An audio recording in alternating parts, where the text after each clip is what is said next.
प्रधानी चुनाव करीब आ रहा है। गांव की राजनीति का सबसे बड़ा पर्व प्रधानी चुनाव माना जाता है। जब चुनाव करीब आता है तो पूरा गांव जैसे एक अलग ही रंग में रंग जाता है। चौपालों पर चर्चा, गलियों में बहस और घर घर बैठकों का दौर शुरू हो जाता है। हर कोई अपनी पसंद और विचार खुलकर रखने लगता है। इस चुनाव में सिर्फ नेताओं की किस्मत दांव पर नहीं होती, बल्कि गांव की तकदीर भी जुड़ी होती है। प्रधान वही बनता है जो जनता का भरोसा जीत सके, उनकी समस्याओं को समझे और विकास की सच्ची तस्वीर पेश कर सके। सड़क, पानी, बिजली, शिक्षा, स्वास्थ्य और रोजगार जैसे मुद्दे हर बार की तरह इस बार भी चर्चा के केंद्र में रहते हैं। चुनाव आते ही उम्मीदवार मतदाताओं के घर घर पहुंचने लगते हैं। रिश्तेदारी, दोस्ती और पुराने कामों का हिसाब भी सामने आने लगता है।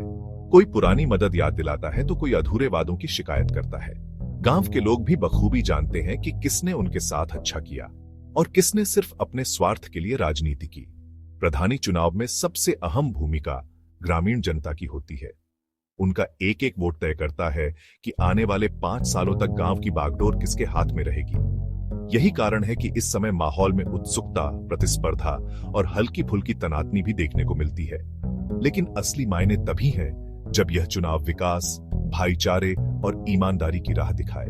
इसीलिए प्रधानी चुनाव सिर्फ एक सत्ता की लड़ाई नहीं, बल्कि गांव की दिशा और दशा तय करने वाला उत्सव है।